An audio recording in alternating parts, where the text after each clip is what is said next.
All right, welcome everybody to our webinar today, here to go over the new version of BC Estimator that we recently sent out. Thanks for taking the time out of your schedule to join us for that.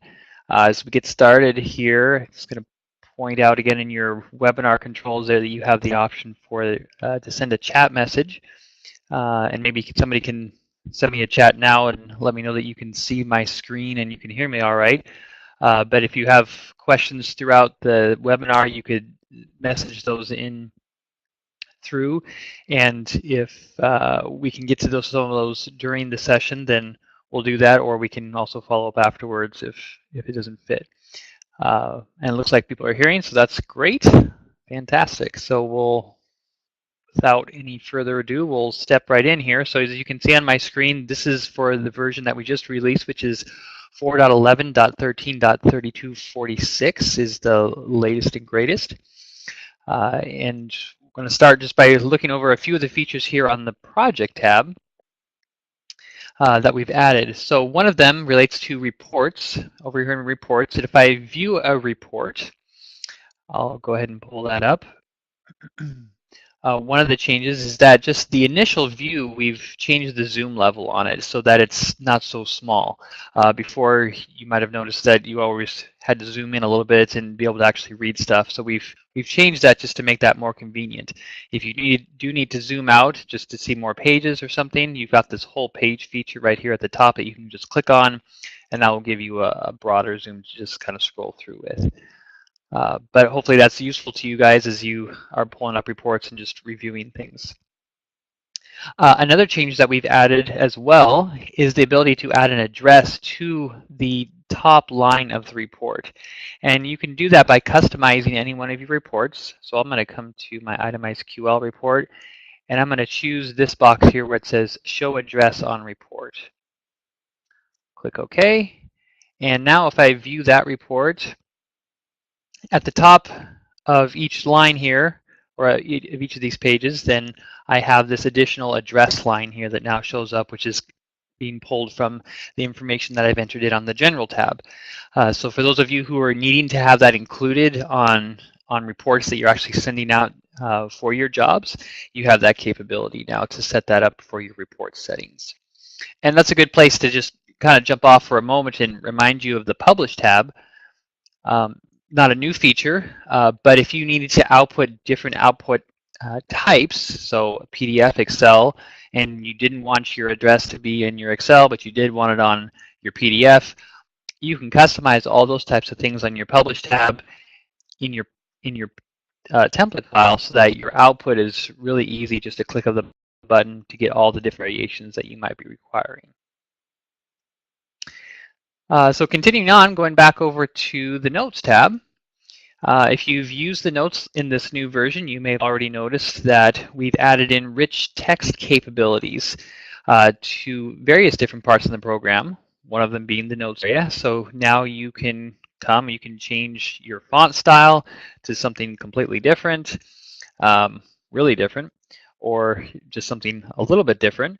Adjust it to be the size you want, the color you want, draw attention to something in particular. So all that stuff that you're used to using in other programs, bold, italicized, underline, those are all available now.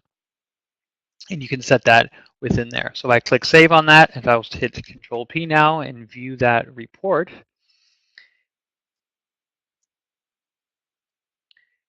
what we should find is now I've got that rich text that's happening there.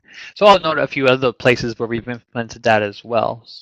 One of those is over here in the tab on the instructions section.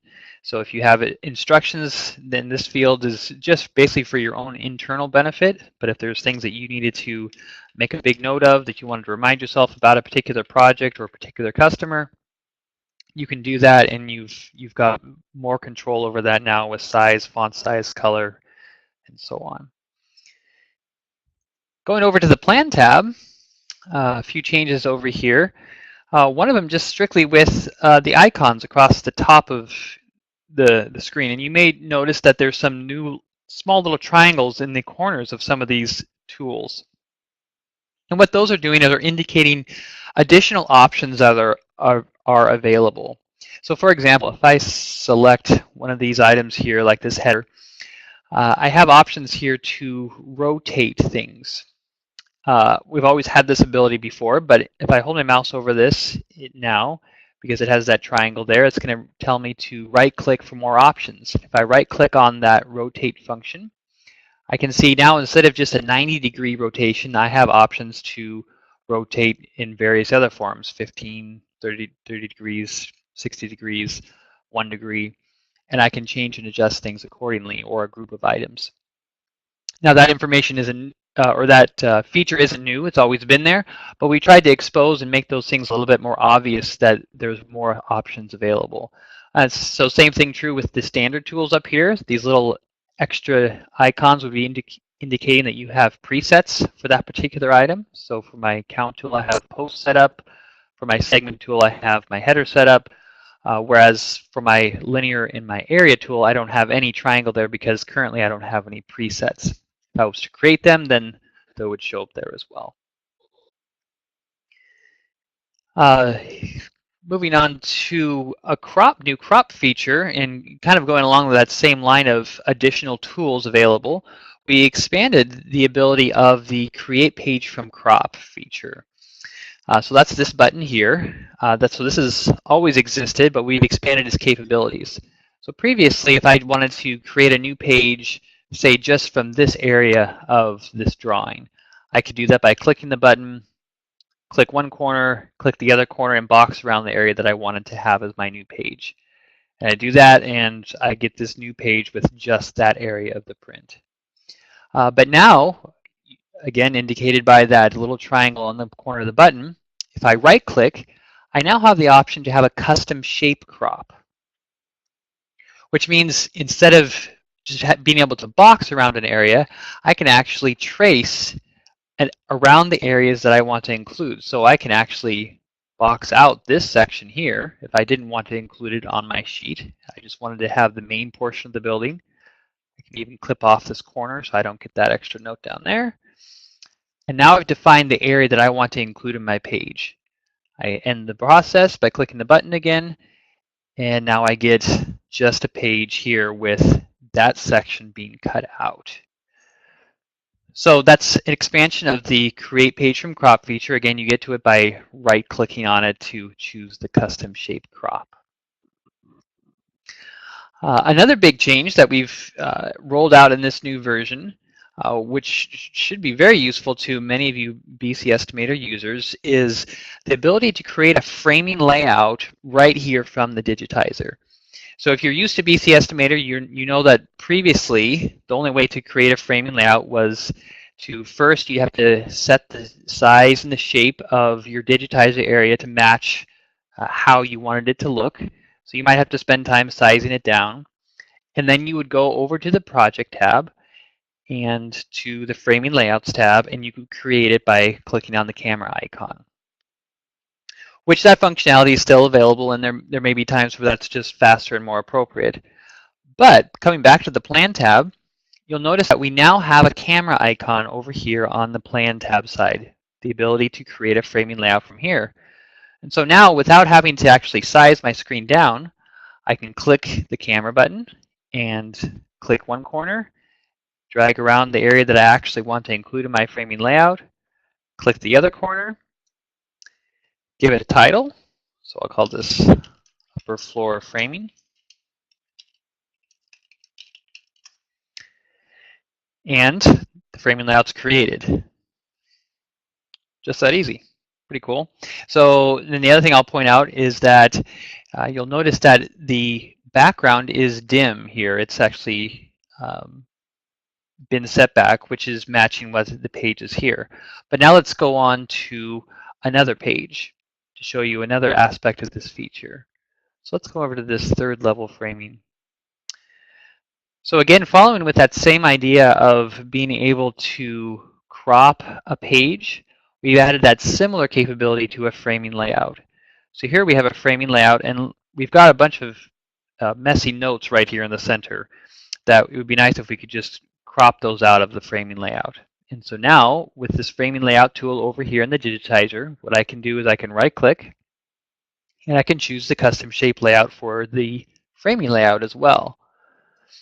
And same concept, I can just trace around the area that I actually want to have included in my framing layout, except this time when I come down here, I'm going to cut into a U shape to get around this extra little text that I don't really want to have showing on my layout.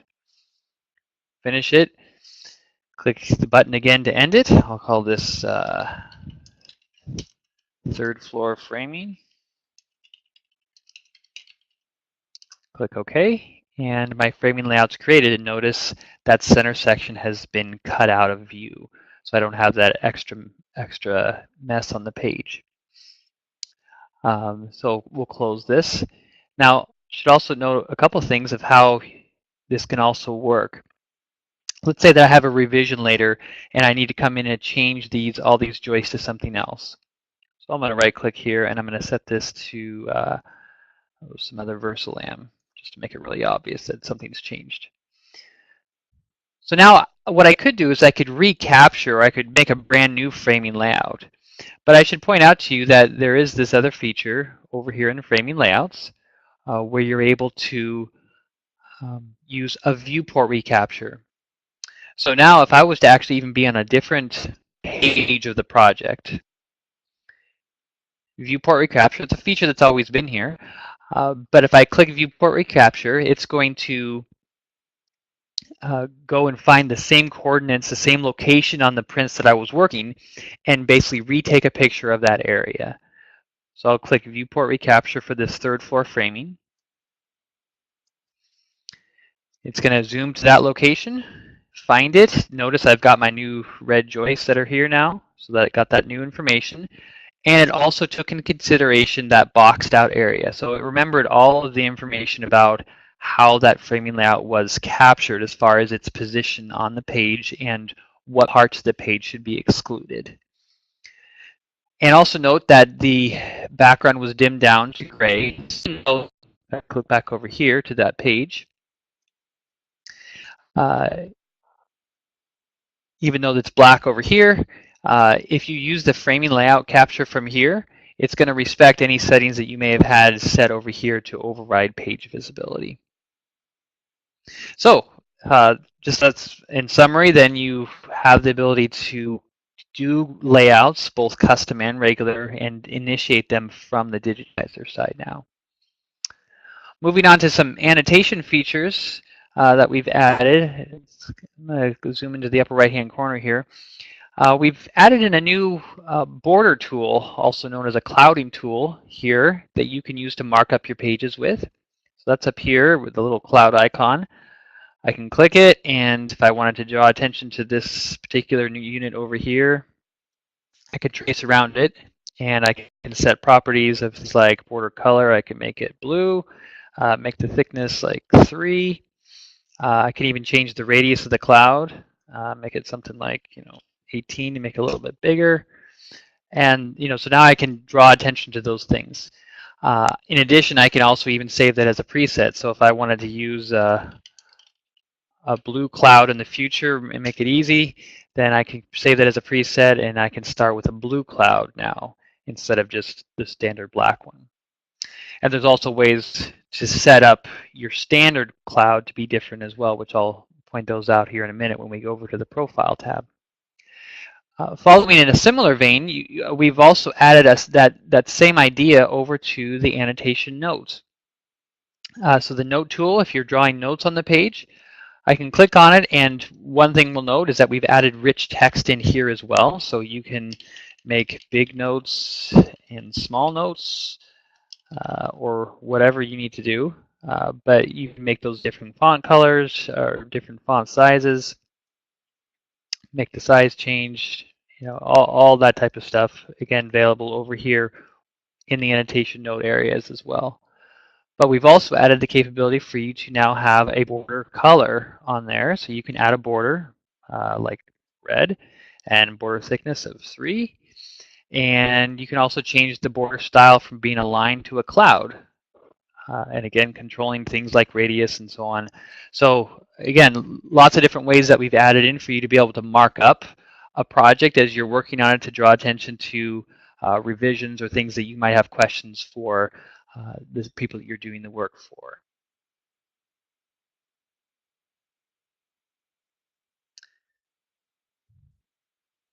Going back over to the Profile tab now, as I mentioned before, in the labeling, we've added a couple of areas here that allow you to set your standards. So that new border tool, you can set what color you want it to be by default. Is it black? Do you want it to have a background?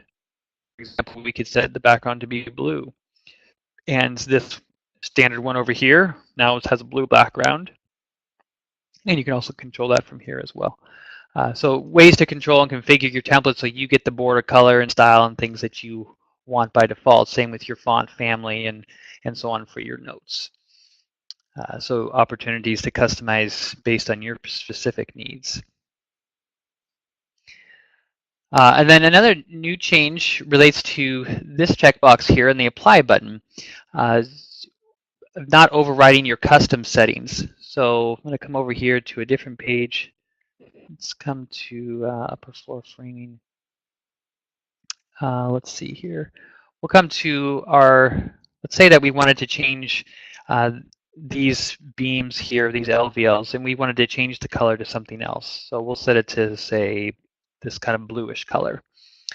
But then we also remembered that for floor joist blocking, which we have here on the page, we don't want it to say BK1 anymore. We want it to have a different prefix on it. So we're going to come over to the profile, and we'll come to floor joist blocking, which is right here.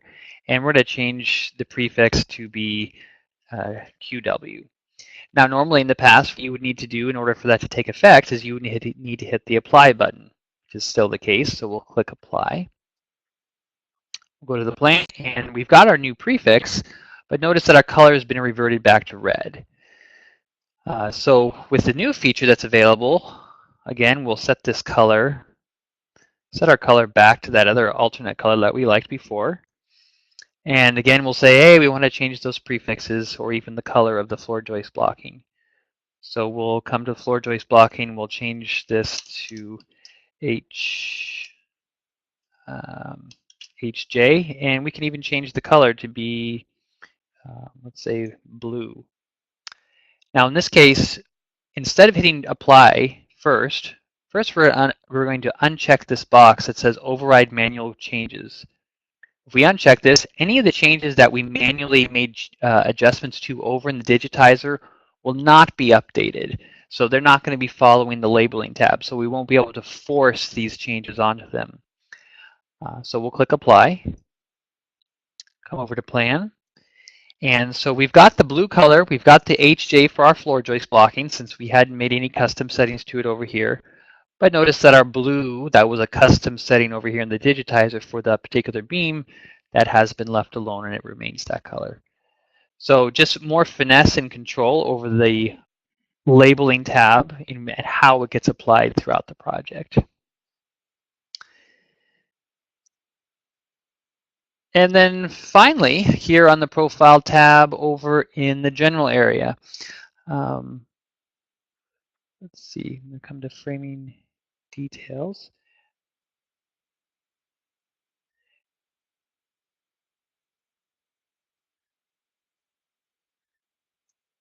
And so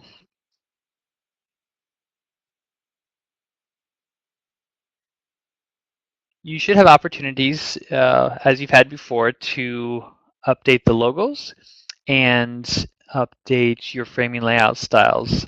That might be available for those as well. So that was most of what we had available to cover today in the new version of BC Estimator. If you have any questions, feel free to give us a call on any of those items. And again, that version is 4.11.13. So hopefully you find some of those new features useful as you work on your different projects. Thanks for all taking the time to join us today, and have a good afternoon.